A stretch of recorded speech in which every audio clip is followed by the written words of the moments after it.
उसमें से सिर्फ और सिर्फ 30 से 40% आर्टिकल्स वो होंगे जो सर्च में रैंक करेंगे। इसके अलावा आपका बाकी कंटेंट सर्च में रैंक करता ही नहीं है।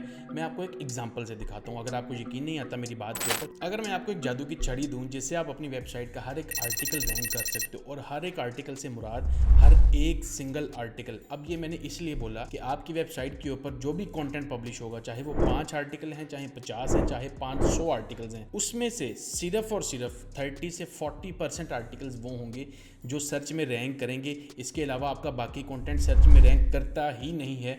मैं आपको एक एग्जांपल से दिखाता हूँ, अगर आपको यकीन नहीं आता मेरी बात के ऊपर। बड़ी से बड़ी, छोटी से छोटी वेबसाइट्स को भी उठा के आप देखोगे, आपको यही एक सिनेरियो नज़र आएगा। स्क्रीन पे लेके चलता हूँ, आपको एक वेबसाइट दिखाता हूँ। यहाँ पे मैंने Ahrefs के अंदर एक वेबसाइट को ओपन किया हुआ है। वेबसाइट का नाम है thecastlejewelry.com।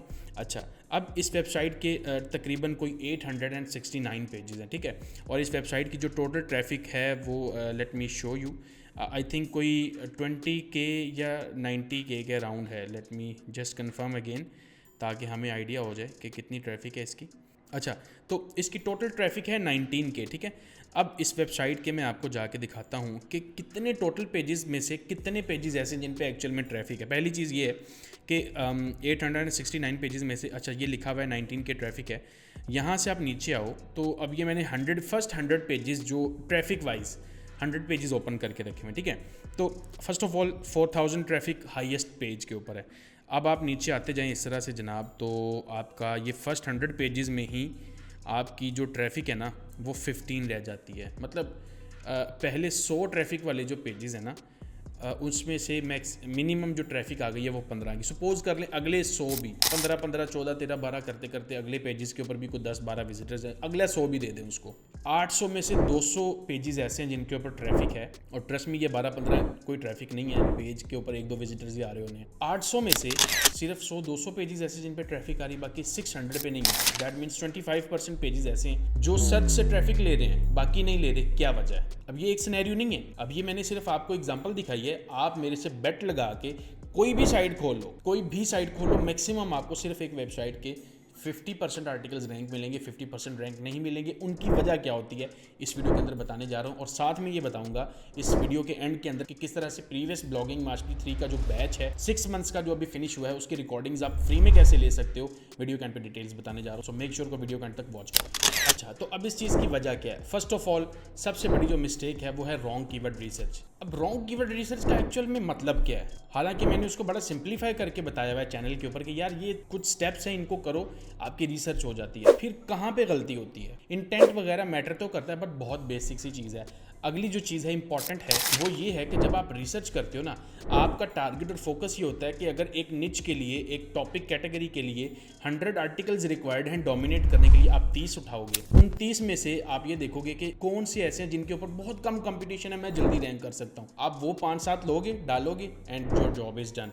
ये करते हैं आप लोग। करना आपको क्या है कि जब रिसर्च करनी है तो रिसर्च करते हुए सिर्फ ये नहीं देखना वो कीवर्ड उठाने हैं जिन पे रैंकिंग आ सकती है, बाकियों को छोड़ देना है। वो बाकी जो कीवर्ड्स हैं ना वो आपकी टॉपिकल रेलेवेंसी को बिल्ड करने में हेल्प करेंगे। अब अगर वो रैंक नहीं भी होते तो कोई बात नहीं, उनको रैंक करने के लिए जो रिसोर्स रिक्वायर्ड होता है अगर वो आपके पास आ जाए तो वेल एंड गुड है। मतलब बैकलिंक्स की बात कर रहा हूँ, अगर वो नहीं आते तो कम से कम वो दूसरे कंटेंट को सपोर्ट करेंगे, ये जस्टिफाई करने के लिए कि ये बंदा इस टॉपिक पे एक एक्सपर्ट है। तो ये वाली जो रिसर्च थी मैंने सिखाई थी वो लॉन्ग वीडियो के अंदर, जिसके अंदर मैंने पूरी वेबसाइट का प्लान बना के दिखाया था आपको, कीवर्ड्स को किस तरह से आपने सिलेक्ट करना है एंड कौन सा टूल यूज करना है। तो यहाँ पे वीडियो वॉच कर सकते हो, स्क्रीन पे Ahrefs सेलर का नंबर आ रहा होगा, उससे टूल बाय कर सकते हो।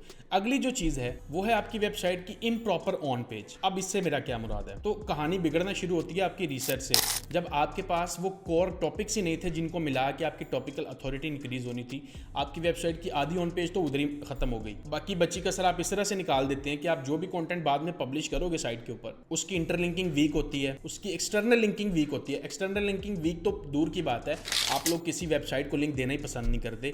हम लोग शेख बन जाते हैं जब बात आती है कि किसी दूसरी वेबसाइट को लिंक करना है। क्यों? हमारी वेबसाइट का लिंक जूस खत्म हो जाएगा। भाई ऐसा कॉन्सेप्ट ही नहीं है, एग्जिस्ट ही नहीं करता। सर्च इंजन तो लाइक करता है उस वेबसाइट को जो दूसरी दूसरी साइट्स को लिंक करें। क्यों? क्योंकि सर्च इंजन का जो मेन कोर पर्पस है वो है क्रॉलिंग। वो क्रॉल करेगा, नई इंफॉर्मेशन डिटेक्ट करेगा, जिससे उसका सर्च इंजन स्मूथली वर्क करेगा। तो हम लोग भाग रहे होते हैं, एक्सटर्नल लिंक लगाना नहीं, अगर लगाना है उसको नो फॉलो करना है, लिंक जूस पास ना हो जाए, भाई खुदा के वास्ते छोड़ दो ये चीजें। अब अगली उससे बड़ी मिस्टेक क्या होती है कि हमारा जो कंटेंट होता है वो प्रॉपर्ली एंड सिमेंटिकली ऑप्टिमाइज नहीं होता। सिमेंटिक ऑप्टिमाइजेशन बहुत इंपॉर्टेंट चीज है। फॉर एग्जांपल अगर आपको मैं 2 वर्ड्स बताता हूँ, एक वर्ड फ्लोर है, दूसरा वर्ड फ्लोर है, तो आप मुझे बताएं मैंने कौन से फ्लोर की बात की है, दूसरे वर्ड में मैंने कौन से फ्लोर की बात की है। तो इन चीज़ों को समझने के लिए सर्च इंजन को क्या करना पड़ता है, एक वर्ड से रिलेटेड टर्म्स को समझने के बाद अंदाज़ा लगाता है सर्च इंजन कि हाँ मैं इस टॉपिक की बात कर रहा हूँ। फॉर एग्जांपल अगर मैं आपको बोलता हूँ कि साथ में जो रिलेटेड टर्म्स हैं उनमें ग्राउंड है, कंक्रीट है, मार्बल है, इस तरह की जो टर्म्स हैं, अब ये टर्म्स देखने के बाद आपको भी क्विकली आइडिया हो जाएगा कि मैं किस वाले फ्लोर की बात कर रहा हूँ। तो जो भी कंटेंट आप लिखते हो बेसिकली उसको सिमेंटिकली ऑप्टिमाइज करना बड़ा ज़रूरी होता है ताकि सर्च इंजन उसको समझ सके। एंड इसी तरह उस एक आर्टिकल के बाद वो पूरी कैटेगरी के जितने आर्टिकल्स होते हैं देन जिनको आपस में आपने इंटरलिंक किया होता है वो एक स्ट्रक्चर क्रिएट करती हैं, जिस स्ट्रक्चर को गूगल अंडरस्टैंड करता है, टॉपिकल अथॉरिटी असाइन करता है आपकी वेबसाइट को, एंड देन आपको रैंकिंग्स मिलती हैं। तो जब तक ये बेसिक प्रैक्टिस आप नहीं करोगे आपकी वेबसाइट इवन इंडेक्सिंग के ऊपर ही स्ट्रगल करती रहेगी। तो सपोज कर लो आपका प्लान है 200 आर्टिकल्स पोस्ट करने का अपनी वेबसाइट के ऊपर, उन 200 में से 100 ने इंडेक्स ही नहीं होना अगर आपने इस तरह की मिस्टेक्स कर रखी हैं साइट के ऊपर। तो अगर वो इंडेक्स ही नहीं हुए तो समझो वो तो काउंट ही नहीं हो गया। पीछे अगर 100 आर्टिकल्स इंडेक्स होते हैं, उन 100 में से 50 रैंक होने, 50 रैंक नहीं होने। अब 50 किस्मत से वो वाले रैंक हो जाएंगे जिनके ऊपर या तो ट्रैफिक ही नहीं आनी, या सर्च वॉल्यूम बहुत कम था, या इस तरह की चीज़ें आपको फेस करनी पड़ सकती हैं। तो आपको प्रॉपर एसईओ स्ट्रेटेजी बना के एग्जीक्यूट करना पड़ता है ताकि आप जो हर्डल्स आपके रास्ते में उनको अवॉइड कर सको। ओके, अब बात करते हैं कि किस तरह से ब्लॉगिंग मास्टरी बैच 3 की रिकॉर्डिंग्स आप अवेल कर सकते हो। 15 मार्च को गिव अवे होगा, मतलब मैं अनाउंस करूंगा कि किन लोगों को वो रिकॉर्डिंग्स मिलेंगी। अब पार्टिसिपेट करने के लिए आपको सिर्फ इतना करना है कि चैनल को सब्सक्राइब करके रख लें, क्योंकि आने वाले कुछ ही दिनों के अंदर किसी एक वीडियो के अंदर मैं बताऊंगा कि ये प्रोसेस है, आपको ये प्रोसेस फॉलो करना है। चार्ज आपसे कुछ भी नहीं किया जाएगा, सिर्फ एक ऑनेस्ट, एक जेन्युइन प्रोसेस होगा जिसके थ्रू एक ग्रुप ऑफ पीपल को सिलेक्ट करके उनको मैंने ये गिव अवे प्रोवाइड कर देना है। लेकिन उसके लिए ज़रूरी ये है कि आप उस इन्फॉर्मेशन को गेट कर लें आने वाली वीडियोस के अंदर कि वो प्रोसेस होगा क्या। तो इसी के साथ इस वीडियो को एंड करते हैं। अच्छी लगी तो लाइक कर दीजिएगा एंड सब्सक्राइब कर लीजिए। एक तो लाइक और शेयर ठोक दीजिए, महाकाल का दबा के लाइक और शेयर ठोक दीजिए। अगर आपको पूरे बैच की रिकॉर्डिंग्स को वॉच करना है। अगली वीडियो में मिलते हैं, तब तक के लिए अल्लाह।